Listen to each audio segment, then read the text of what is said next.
Nicki Minaj versus Mariah Carey, Kanye West versus Jimmy Kimmel, and Amanda Bynes versus, well, everyone. We're looking back at some of the biggest celebrity feuds of 2013.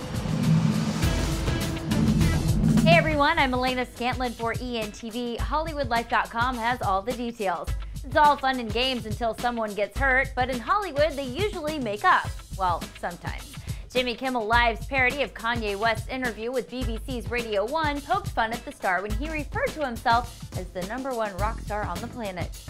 So Kanye naturally did what he does best and voiced his anger at Kimmel on Twitter. But the two eventually made up, and Kanye even appeared on Kimmel to chat about it. It kind of just went and kind of elevated from a call that we just had as men where, you know, that elevates sometimes. We kind of just took it back to high school for a little bit, and that's, you know, that's what happened. So, yeah. You guys remember when Tina Fey and Amy Poehler joked about Taylor Swift staying away from Michael J. Fox's son on stage at the Golden Globes, right? Well, the co-host received backlash from Swift when she told Vanity Fair, "You know, Katie Couric is one of my favorite people because she said to me she heard a quote that she loved that said, 'There's a special place in hell for women who don't help other women.'"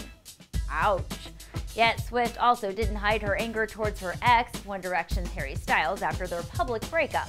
We can't forget Taylor's mouthing "shut the F up" at this year's VMAs when Harry spoke on stage.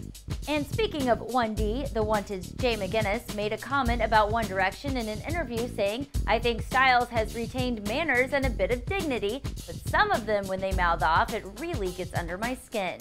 One Direction's Louis stood up for his bandmates when he took to Twitter writing, "So frustrating when people talk the talk in the press, but when it comes down to it, not a word is said face to face." You know, Nicki Minaj hasn't ever been one to filter her true feelings for Mariah Carey, and the divas have been feuding since the beginning of their days on American Idol. And in a recent radio interview, Carey spoke candidly about her time on the judging panel with Minaj. Carey said, "Honestly, I hated it. I thought it was going to be a 3-person panel. This will be nothing." But it wasn't that. It was like going to work every day in hell with Satan. Okay.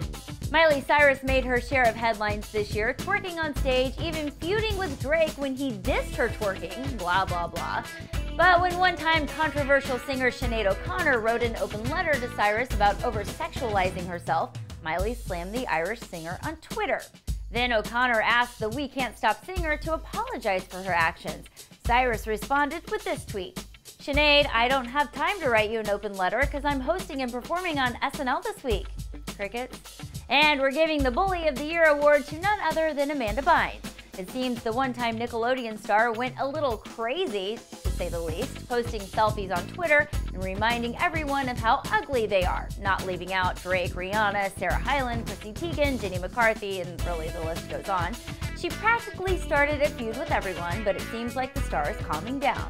For now. Just subscribe below for more news from your favorite celebs. To take a look back at Amanda Bynes' NYC meltdown, click here. And to see more on Miley's feud with Drake, just click right here. To stay up to date on everything Hollywood, log on to HollywoodLife.com and stay tuned to ENTV for all your entertainment news first.